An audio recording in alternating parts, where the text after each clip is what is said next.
America की अंतरिक्ष agency NASA ने इंटरनेशनल स्पेस स्टेशन यानी ISS को रिटायर करने का प्लान तैयार कर लिया है। इसको 2031 में प्रशांत महासागर के पॉइंट नीमो जगह पर गिराया जाएगा। नासा की एक प्रेस रिलीज में ये जानकारी दी गई है। इससे पहले साल 2001 में रूसी अंतरिक्ष स्टेशन मिर सहित कई पुराने उपग्रह और अन्य अंतरिक्ष मलबे को यहाँ गिराया गया है।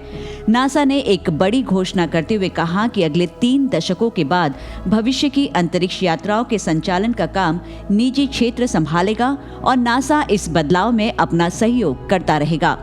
5 अंतरिक्ष एजेंसियों के संयुक्त प्रयास से इंटरनेशनल स्पेस स्टेशन को पहली बार नवंबर 1998 में लॉन्च किया गया था और इसने 1 लाख से अधिक बार धरती पर चक्कर लगाया है। 3000 से अधिक अनुसंधान की जांच इसकी माइक्रोग्रेविटी प्रयोगशाला में हुई है। ये अब 2024 तक ही काम करेगा और सभी पार्टनर्स की सहमति से ही इस समय सीमा को बढ़ाने का फैसला लिया जाएगा। नासा की योजना के अनुसार अक्टूबर 2026 में इंटरनेशनल स्पेस स्टेशन वापस पृथ्वी की ओर अपनी यात्रा शुरू करेगा और जनवरी 2031 में पॉइंट नीमो पर क्रैश हो जाएगा। नासा का कहना है कि निजी क्षेत्र नासा की सहायता से तकनीकी और आर्थिक रूप से पृथ्वी की निचली ऑर्बिट में अभियानों को भेजने में सक्षम है और इसीलिए ISS को रिटायर करने का प्लान किया जा रहा है। 2020 में नासा ने ISS से जुड़े रहने योग्य कम से कम एक मॉड्यूल बनाने के लिए टेक्सास स्थित एक्सियोम स्पेस कंपनी के साथ अनुबंध किया था।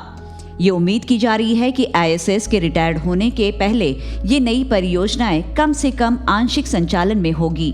नासा ने कहा कि वो कम पृथ्वी की कक्षा में एक मजबूत अमेरिकी नेतृत्व वाली वाणिज्यिक अर्थव्यवस्था बनाना चाहता है। नासा अंतरिक्ष में सुरक्षित, भरोसेमंद और कम लागत के अभियानों को भेजने में मदद करने के लिए निजी क्षेत्र के साथ अपने ज्ञान और अनुभव को साझा करने के लिए तैयार है। इसमें $1.3 बिलियन की बचत होगी। इस सप्ताह नासा की ये रिपोर्ट अमेरिकी राष्ट्रपति जो बिडेन के प्रशासन द्वारा कही गई उस बात के बाद सामने आई जिसमें उन्होंने कहा कि साल 2030 तक अंतरिक्ष स्टेशन की गतिविधियों का विस्तार करने के लिए वे प्रतिबद्ध है। हालांकि विस्तार को अभी भी रूस सहित अंतर्राष्ट्रीय भागीदारों के समर्थन की आवश्यकता है। रोसकोसमोस के प्रमुख ने शिकायत की कि रूस पर अमेरिकी प्रतिबंध रूसी अंतरिक्ष उद्योग को नुकसान पहुंचा रहे हैं और उन्होंने पहले कहा कि यदि प्रतिबंध नहीं हटाए गए तो रूस ISS कार्यक्रम में अपनी भागीदारी समाप्त कर सकता है। अमेरिका और उसके पश्चिमी सहयोगियों ने यूक्रेन पर हमला करने पर रूस पर और प्रतिबंध लगाने की धमकी दी है।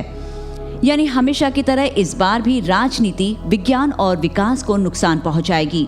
ऐसे में हम उम्मीद करते हैं कि ISS 2030 तक बोर्ड पर बना रहे। तो क्यूरियसपंथी को सब्सक्राइब करना ना भूले और ऐसी खबरों को जानने के लिए बने रहे हमारे साथ।